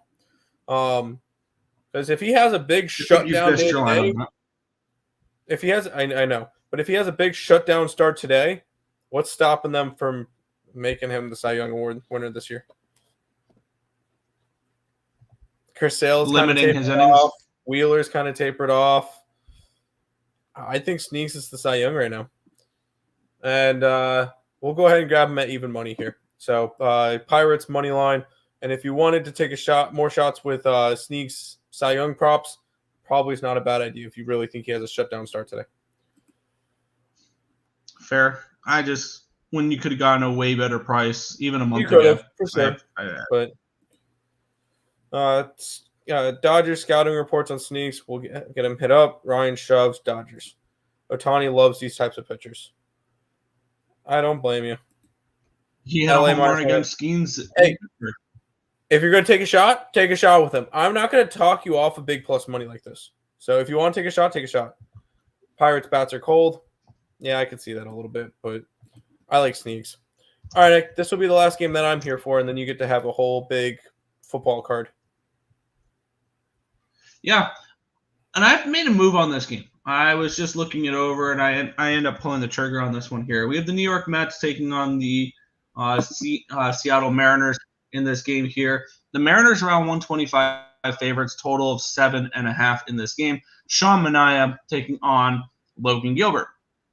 This line opened up with the Mariners as minus 132 favorites. It's now a minus 127. So we do have a 5-cent line movement here towards the New York Mets. Line opened up at a 7 at minus 120. It's now a 7.5 minus 105. So we'll move towards the over here as well. We have 96% of the tickets, 92% of the cash on the over, which makes sense towards moving the line towards the over. 72% of the tickets and 73% of the cash on the Mariners and the line moving towards the Mets in this game here. Sean Manaea has been awesome this year. Yes. He is, I think, in the top 10 in baseball in ERA. Who had that on your bingo card heading into the year? No, I said 2.93 ERA the last 30 days. I thought he was going to be good. I didn't know he was going to be this good. I'm not somebody who goes out of my way to fade him or anything like that. 2.93 ERA, 1.01 WHIP the last 30 days. 10.27 strikeouts per nine, which is 28%. 2.05 walks per nine, a 250 BABIP, a 3.89 FIP, and a 3.31 SIERA. On the flip side, Logan Gilbert, 3.63 ERA, 0.81 WHIP, 11.28 strikeouts per nine, which is 32%, 0.4 walks per nine, a 273 BABIP, a 2.1 FIP, and a 2.35 SIERA. The bullpen edge goes towards the Mets. The hitting edge goes towards the Mets, 118 WRC+, which is nice compared to the Mariners, who hit righties better than they've hit lefties as of late. 86 WRC+, which is 23rd for the Mariners here in this one. And the way I see this is I see the Mets hitting Kirby in this spot here. I got the Mets at plus 115 over on ESPN Bet. I like New York in this spot. They coming off of a shutout loss yesterday. So maybe if you guys want to get look towards a team total over for the Mets, especially with them being dogs at a 7.5 total, I could see this being 3.5 at plus money with the Mets as a team total. That's kind of appealing as well, where you can get New York Mets team total 3.5 at about even money, minus 105 range. I lean Mets team total over as well, but I got the Mets at plus 115, backing Sean Manaea against the Mariners here. I'm right on the Mets today, and this is. I mean, I know somebody likes to fade Sean Manaea for whatever reason. The Mets have been awesome in his starts. They've won 3 straight of his starts and 7 out of 8 Sean Manaea starts, and all but 2 of them by the run line. So he has been a guy that you could trust. And yeah, I trust Sean Manaea. He's been fantastic. You look at his last 2 starts.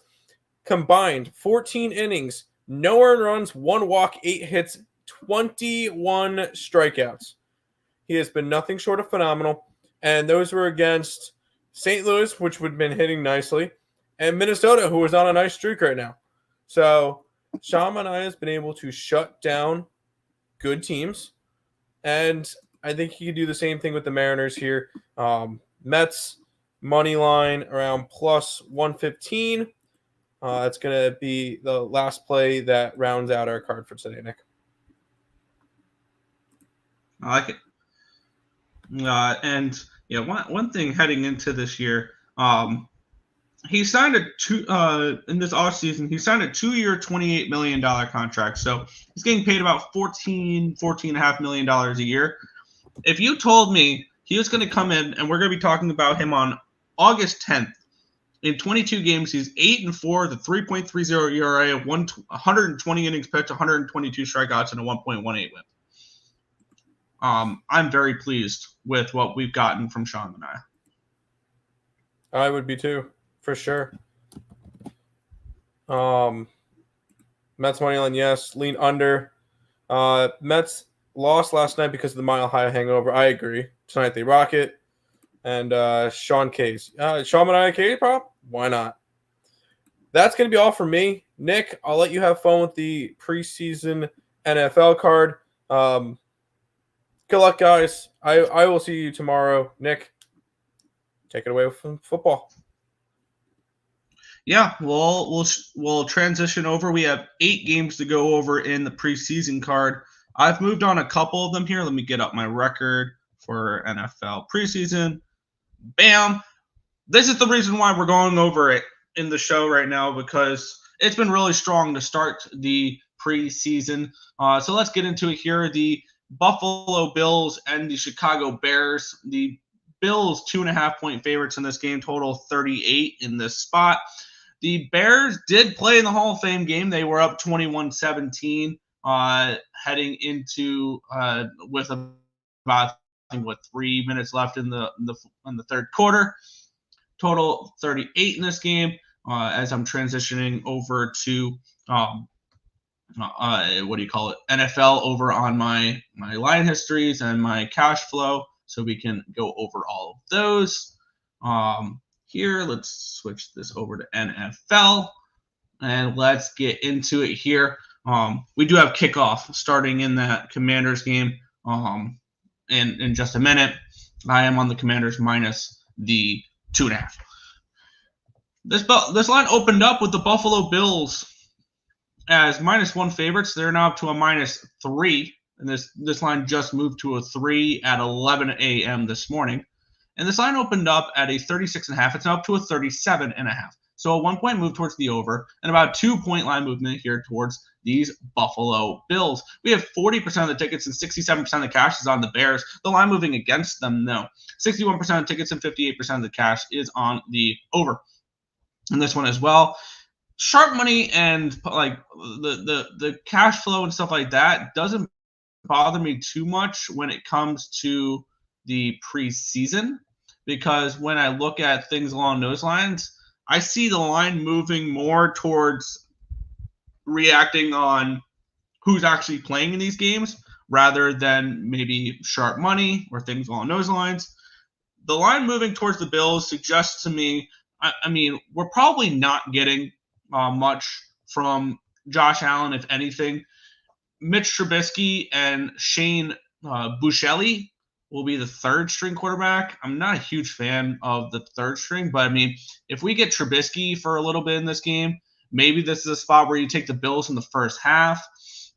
On the flip side, we saw the Bears kind of take over towards the third quarter of that game.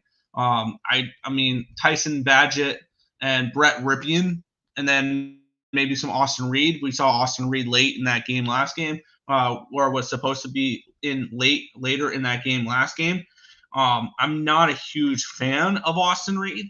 He's somebody that I would probably look to bet against. this is Bills or nothing for me if I'm looking to back this game. I've noticed that when I'm looking at the preseason, it's primarily favorites for me because it tells me who's actually going to be playing. And generally, I want the teams that are going to be start giving me more of maybe their 2s rather than 3s and 4s and stuff along those lines. And this line kind of tells me that the Bears are that the Bills do that. I kind of lean first half with the Bills because I feel like my advantage with Trubisky versus Badgett is actually, I think, probably the bigger edge in this game because I don't know who Busheli is. So I guess I lean Buffalo first half. Buffalo first half money line here. This game starts in about an hour. That's second half. I accidentally clicked second half there. First half money line for the Bills would be minus 160. It's a little expensive. You'd have to lay the 2 in the first half. It's a small lean towards the Bills here in this spot in the first half, but not a game I'm going to be betting. Here's the thing, though.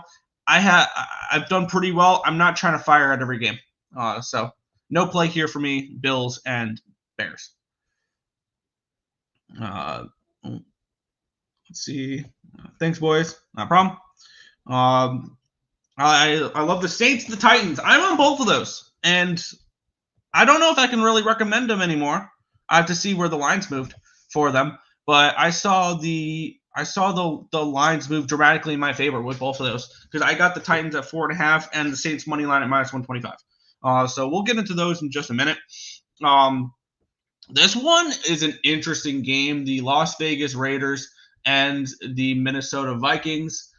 We have the Vikings as 3-point dogs now, and this line's moved an awful lot since the opening line. Let's get this up here. It's also a 40, the total here in this game. This line opened up with the Vikings the Raiders as 1.5-point favorites. It got all the way up to a 5.5, and now it's back down to a 3 for the Vikings in this one here, expecting a decent amount of J.J. McCarthy here early in this game.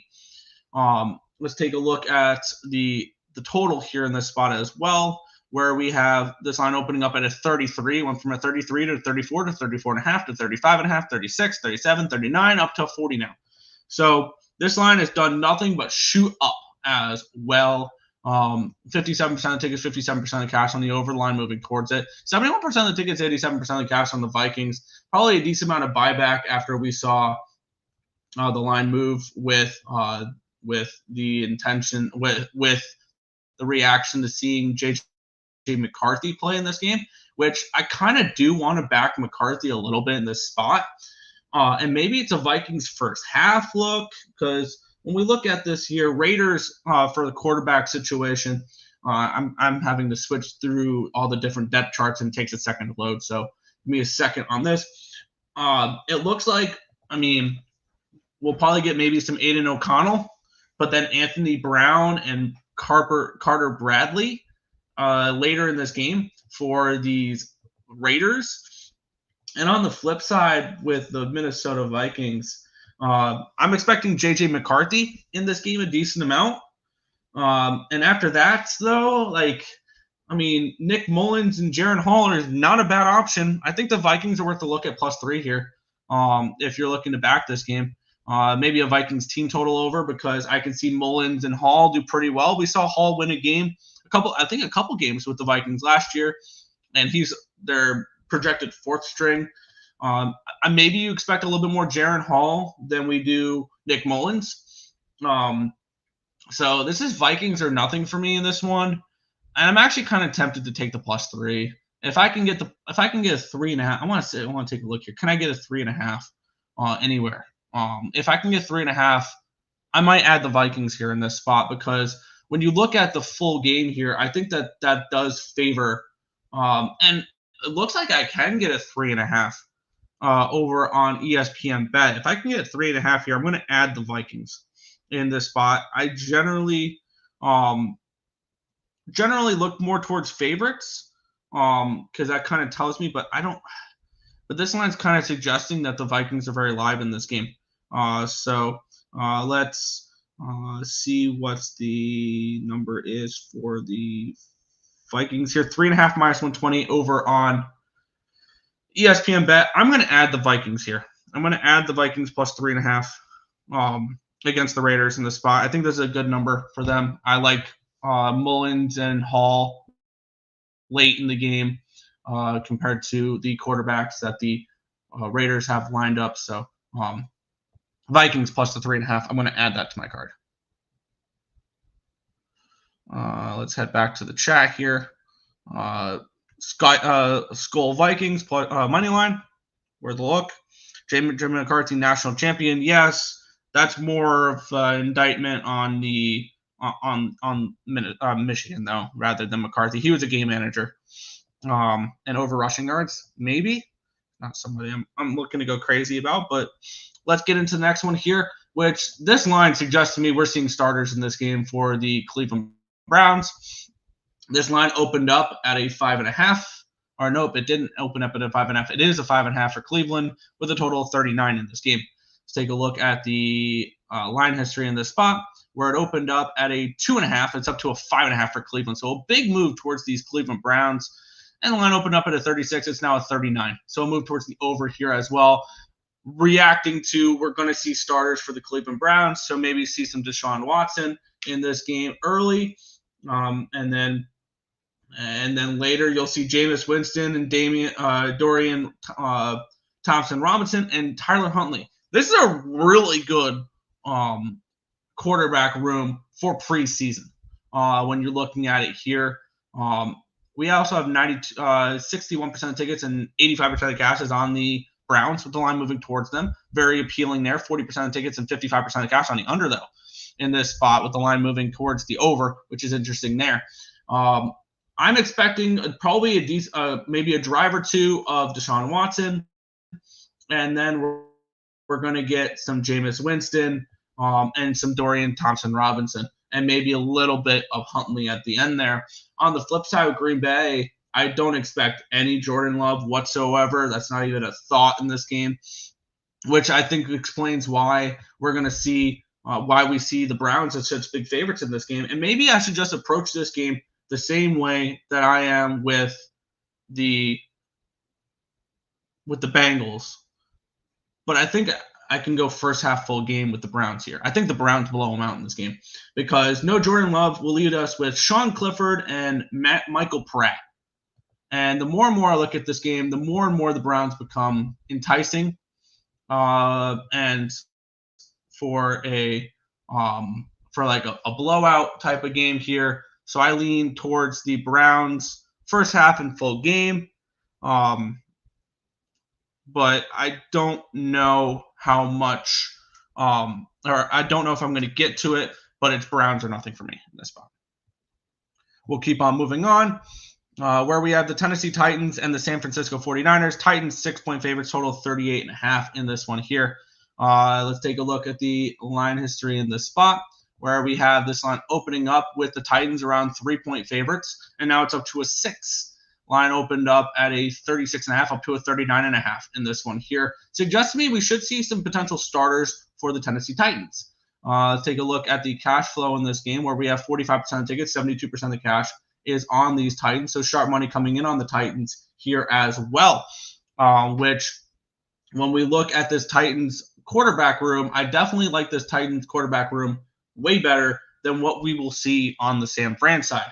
Will Levis, Mason Rudolph, Malik Willis, the 1, 2, 3 for these Titans. And on the flip side for San Fran, I'm expecting no Brock Purdy, especially with the line the way it is. I'm expecting no starters whatsoever, which will lead us with Joshua Dobbs for maybe a quarter, and then Brandon Allen and Tanner Mordecai. I laid the 4.5 with the Titans. If you can find a 5.5, that'll probably be the highest I'd go with the Titans. I think they win this game by a touchdown in this spot, if not more. And I see a lot of big favorites in the preseason. And I think there's favorites for a reason because they're actually going to be like starting starters compared to other teams not. So I'm on the Titans at 4.5 here. I'd play this up to 5.5, 6. I'd maybe pump the brakes and maybe look for a live opportunity. But I'm on the Titans in this game here, laying the 4.5. head back to the chat as my computer is being slow. This is fun. Come on, computer. There we go. What's the highest I'd take? 5.5. 5.5 probably. And if all you're seeing is 6s with the Titans, then I would then I would maybe wait for a live opportunity.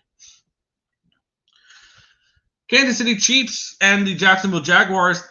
Talk about a high total for a preseason game. 40.5 here in this spot, suggesting maybe we see a drive or two of starters in this game.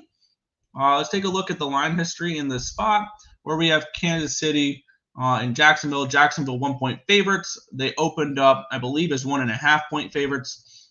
They got up to 2.5 at one point. Line opened up at a 37.5. It's now a 40. So I'll move towards the over in this game as well, with 43% of the tickets and 58% of cash on the under, but yet this line moving up. But I'm assuming a lot more of these under bets are coming in at this 40.5 number rather than it was with the 37, 38 numbers that we were seeing earlier when this line first opened up. Looking at the quarterback situations here, I'm assuming no Mahomes and I'm assuming no Trevor Lawrence. Generally, when I look at games like that, that's the way I'm assuming games. Is I'm assuming no starters, and I'm trying to fit, because even if the starters play, it's a drive or two, and which we will get into when we get into the next game. We are expecting starters on one side, and if that's the case, I mean, I don't hate this 2-3 for the Jacksonville Jaguars, because I think we'll see a decent amount of Mac Jones and C.J. Beathard. I don't hate that if you're looking at the side of the Jaguars in this game, which that would be probably the side I lean towards. 56% of tickets, 71% of cash coming in on the Chiefs. Lines aren't really moved, though.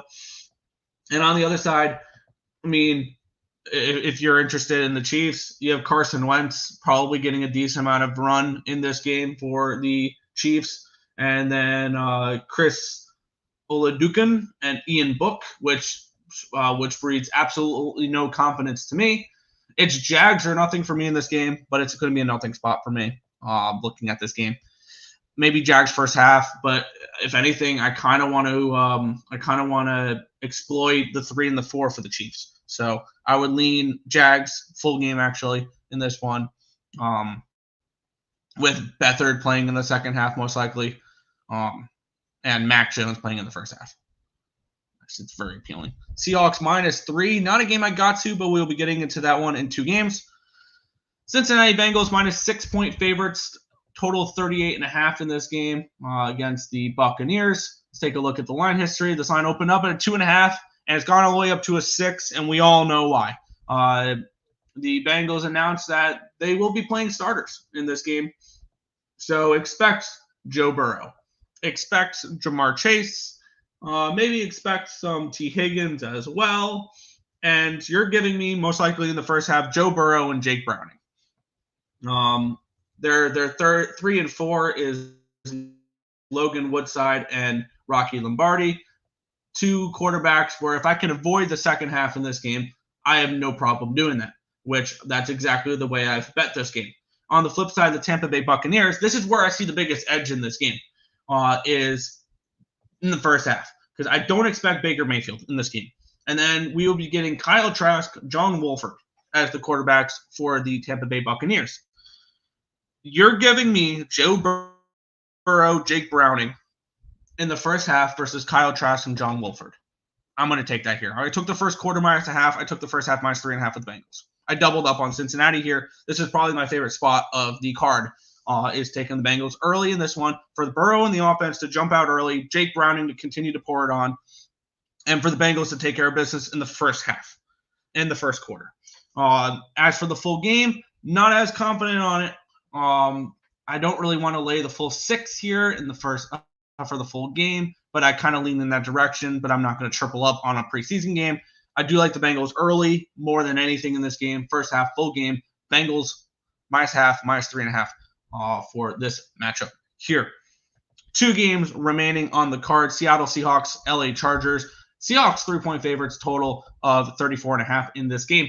We have this line opening up at a pick'em, and now Seattle is 3-point favorites. Line opening up at a 36. It's down to a 34.5. So we do a move towards the under here. One of the only games that we've seen a move towards the under with 30% of the tickets and 54% of the cash is on the under. So that kind of makes sense. 52% of the tickets, 77% of the cash is on the Seahawks in this one as well, with this line opening up around a pick'em and moving 3 points towards these Seattle Seahawks.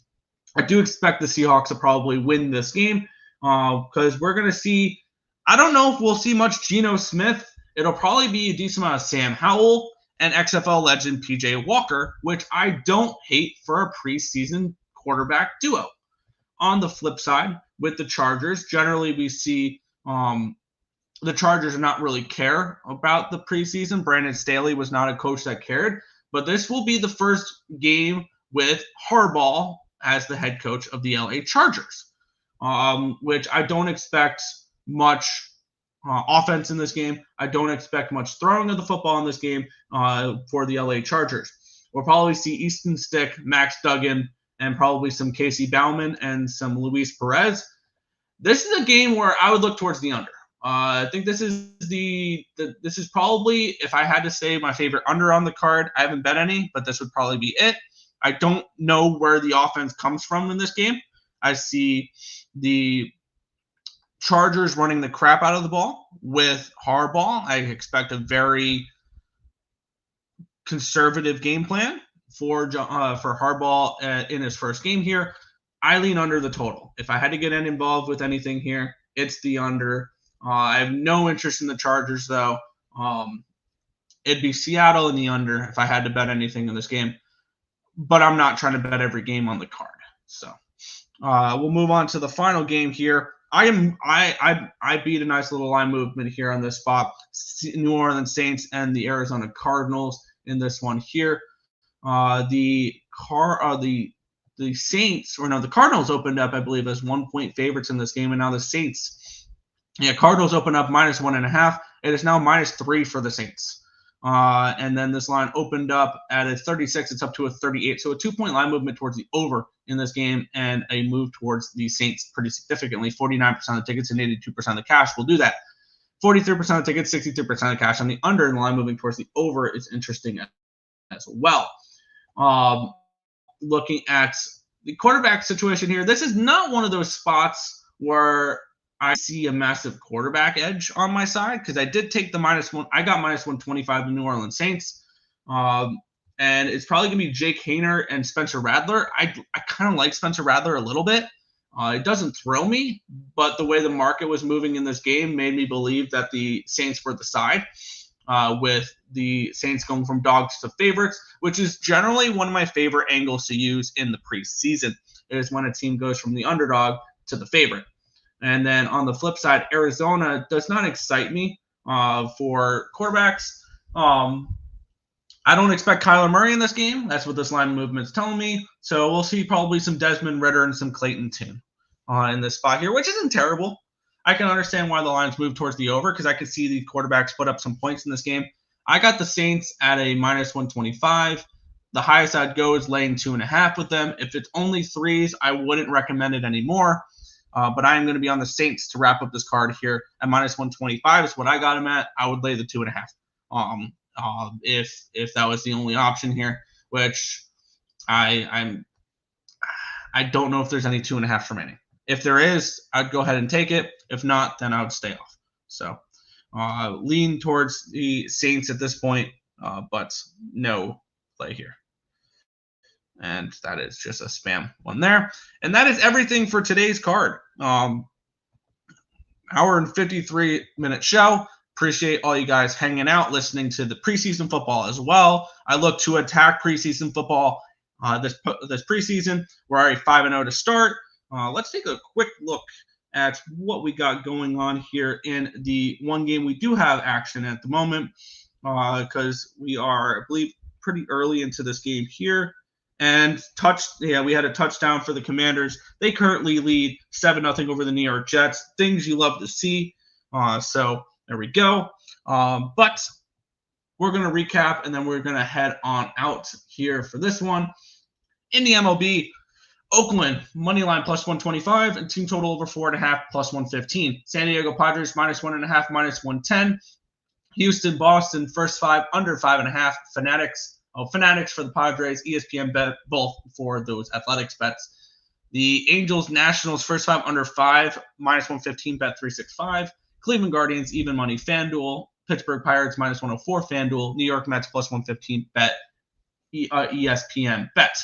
I am on the Commanders, minus 2.5. That's currently going right now. I added the Minnesota Vikings, plus 3.5, minus 120. I also have the Cincinnati Bengals, first quarter, even money, minus 0.5, and the first half, minus 3.5 and minus 105. I got in at Titans minus 4.5.